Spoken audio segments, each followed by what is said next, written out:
안녕하세요. 문학의 민족입니다. 매일매일 사는 게 지겹다면? 이라는 주제로 오늘은 알베르 까미의 시지프의 신화를 소개해 드릴까 합니다. 매일매일 똑같이 반복되는 일상이 너무 지겨워 죽겠다는 생각들 하신 적 있으시죠? 얼마 전 한 세제 회사에서 50년간 설거지하는 여자라는 60초짜리 광고를 제작했다가 많은 반발을 불러일으킨 적이 있습니다. 50년간 매일매일을 설거지를 하다니 생각해보면 너무 엄청난 형벌 같지 않나요? 아이들은 눈 뜨면 학교 가고 공부하고 학원 가고 너무 괴롭다고 합니다. 어른들은 매일 그날이 그날이라고 변화없는 삶이 괴롭다고 합니다. 여러분은 어떠신가요? 그런데 우리만 그런 것이 아니라면 위로 아닌 위로가 될까요? 그렇게 무한 반복되는 일을 끊임없이 해야만 했던 사나이가 있습니다. 바로 그리스 신화 속의 시시포스지요. 우리가 까미의 철학에서의 시지프의 신화에 주목하는 것은 인간이 할 수 있는 최선의 반항은 자살이 아니라 그 삶을 끝까지 이어가는 것임을 말하고 있기 때문입니다. 시지프는 신의 노여움을 사서 벌로 바위를 산 정상까지 밀어 올려야 하는 형벌을 받습니다. 그런데 이것이 가장 가혹한 형벌이라고 신들이 생각한 이유는 정상까지 죽을 힘을 다해 밀어 올린 바위는 반드시 정상에서 아래로 떨어지기 때문이죠. 떨어질 것을 뻔히 알면서도 눈만 뜨면 시지프는 바위를 밀어 올려야 하고 까마귀는 호시탐탐 그의 생명을 노리고 있습니다. 죽을 힘을 다해서 바위를 정상까지 밀어 올리면 바로 바위는 아래로 굴러 떨어져 버립니다. 신들이 이런 형벌을 내린 것은 희망 없고 무익한 일이야말로 인간에게 가장 가혹하다고 생각한 것이죠.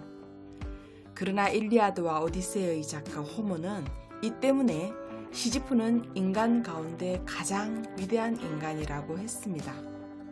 굴러 떨어질 줄을 뻔히 알면서도 그는 바위를 밀어 올리고 있기 때문이죠. 한편으로 생각하면 바위는 시지프가 존재할 이유가 되기도 합니다. 바위가 아니었다면 우리가 시지프를 위대한 인간으로 기억할 리도 없고 바위는 그에게 큰 형벌이지만 동시에 그가 존재할 이유가 되는 것입니다. 학생은 매일같이 학교에 가서 똑같은 교실에 앉아서 공부를 할 때 학생으로서 존재할 수 있는 것이고 우리는 매일 반복되는 일이지만 그 일이 있기 때문에 존재할 수 있는 것이죠. 정상에서 오래도록 머물며 행복할 수 있으리라는 것은 착각이기도 합니다.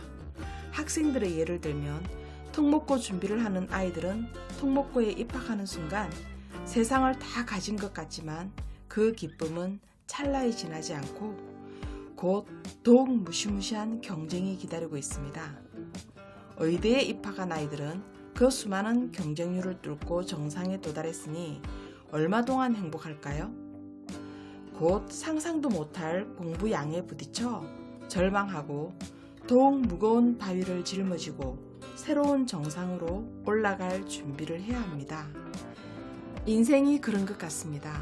무엇인가 목표를 정하고 도달했다고 느낀 순간 곧 기쁨은 불안으로 바뀌고 바위는 정상 아래로 떨어져서 새로운 정상이 눈앞에 버티고 있음을 알게 됩니다. 그런데 이렇게 매일 반복되는 일상은 우리를 위대하게 만들어줍니다. 오늘 하루도 밀어 올려야 할 바위가 있다는 것은 오늘이 가장 특별한 날임을 말해주는 것이기도 하죠.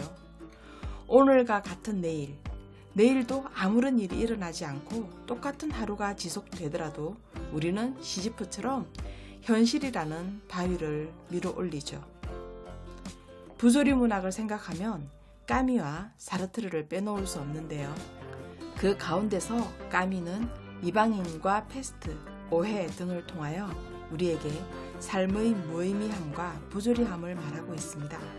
특히 소설 이방인과 같은 해에 발표된 시지포의 신화는 그리스 신화 속의 시시포스 이야기로 풀어나간 철학 에세이로 소설 이방인, 희곡 카리큘라와 함께 부조리 3부작을 이룬다고 알려져 있습니다. 다음 시간에 뵙겠습니다.